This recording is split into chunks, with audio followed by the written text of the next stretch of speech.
आप सबका बहुत बहुत धन्यवाद जो आपके अंदर करुणा है।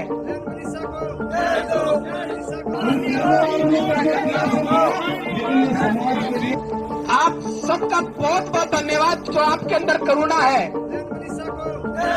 भिवानी जिले के लक्ष्मण ढानी गांव की 19 वर्षीय महिला टीचर मनीषा की दर्दनाक हत्या का मामला अब पूरे हरियाणा ही नहीं बल्कि देश भर में चर्चा का विषय बन चुका है। पिछले 5 दिनों से गांव के लोग लगातार सड़क पर हैं, हॉस्पिटल परिसर में डटे हुए हैं और साफ तौर पे कह रहे हैं कि जब तक उनकी बेटी के हत्यारों को गिरफ्तार नहीं किया जाता तब तक वे ना दाह संस्कार करेंगे और ना ही धरना समाप्त करेंगे।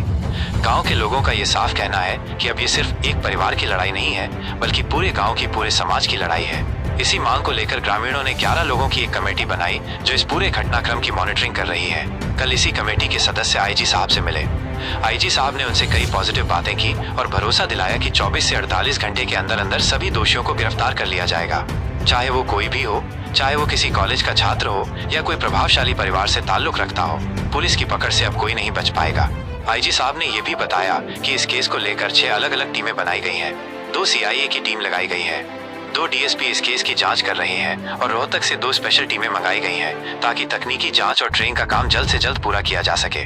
कॉलेज के आसपास जितने भी मोबाइल नंबर उस टाइम एक्टिव थे उन सब की कॉल डिटेल्स निकाली जा रही हैं और मौके के आसपास जो भी मोबाइल डिवाइसेस लोकेशन में ट्रेस हुई हैं उन सब की जांच चल रही है।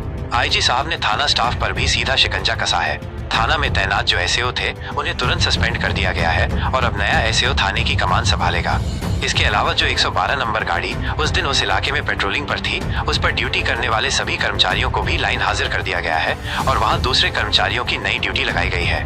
वहीं दूसरी तरफ गांव वालों का गुस्सा लगातार बढ़ता जा रहा है। कल हजारों की संख्या में ग्रामीणों ने डिगावा गांव के पास मुख्य सड़क जाम कर दी थी। कई घंटों तक लोग सड़क पर बैठे रहे। हाथों में मनीषा की तस्वीरें लिए हुए मनीषा को न्याय दो के नारे लगाए जाते रहे। ग्रामीणों का कहना था कि उन्होंने कई बार 112 पर कॉल की लेकिन ना तो पुलिस आई और ना ही कोई प्रशासनिक अधिकारी मौके पर पहुंचा। ग्रामीणों ने साफ कहा कि अब प्रशासन चाहे कितनी भी देर कर ले लेकिन जब तक हत्यारे पकड़े नहीं जाएंगे तब तक वे पीछे नहीं हटेंगे। हॉस्पिटल में मनीषा का शव पिछले 5 दिनों से मॉर्चरी में रखा हुआ है। अस्पताल के बाहर भी बड़ी संख्या में ग्रामीण डटे हुए हैं। गांव की महिलाएं हो या बुजुर्ग, युवा हो या बच्चे, सभी वहां मौजूद हैं और लगातार धरना दे रहे हैं।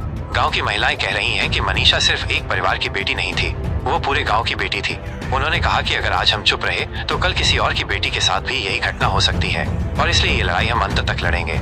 आईजी साहब से मुलाकात के दौरान कमेटी के सदस्यों ने ये भी बताया कि इस मामले में 2 और पुलिसकर्मियों ने लापरवाही बरती है। कमेटी के लोगों का कहना है कि इन दोनों पुलिस वालों को भी सस्पेंड किया जाना चाहिए क्योंकि अगर उन्होंने पहले दिन से गंभीरता दिखाई होती तो शायद आज स्थिति कुछ और होती। आईजी साहब ने इस बात पर भी सहमति जताई है और कहा है कि अगर जांच में इनकी लापरवाही पाई जाती है तो उनके खिलाफ भी सख्त कार्रवाई की जाएगी। मनीषा 19 साल की थी, गरीब परिवार से ताल्लुक रखती थी। उनके पिता एक प्राइवेट नौकरी करते हैं और बड़ी मुश्किल से घर परिवार का खर्च चलाते हैं। मनीषा बचपन से ही पढ़ाई में तेज थी। उसने +2 मेडिकल साइड से किया था और अपनी पढ़ाई के साथ साथ अपने पिता की मदद करने के लिए पास के गांव सिंघानी के एक निजी प्ले स्कूल में टीचर की नौकरी भी कर रही थी। मनीषा अपने माता पिता की बड़ी बेटी थी। उसे छोटी एक बहन है और उससे छोटा एक भाई। परिवार ने अपनी बेटी को लेकर कई सपने देखे थे। माँ का कहना है कि मनीषा हमेशा कहती थी कि वो आगे चलकर एक बड़ी डॉक्टर बनेगी और पूरे गाँव का नाम रोशन करेगी, लेकिन किसी ने नहीं सोचा था कि इतनी जल्दी उसकी जिंदगी खत्म कर दी जाएगी। गांव की महिलाएं कह रही हैं कि किसी ने हमारी मासूम बेटी को कितनी बेरहमी से मार दिया और अब हम प्रशासन से सिर्फ इतना चाहते हैं कि वो जल्दी से जल्दी उन दरिंदों को पकड़े।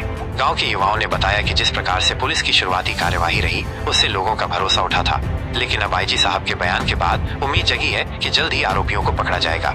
आईजी साहब ने कमेटी के सदस्यों से ये भी कहा है कि आप लोग अपने 4-6 विश्वसनीय लोगों को हमारी टीम के साथ जोड़ दें ताकि आपको भी ये लगातार दिखता रहे कि पुलिस की टीमें किस तरह से इस केस पर काम कर रही हैं।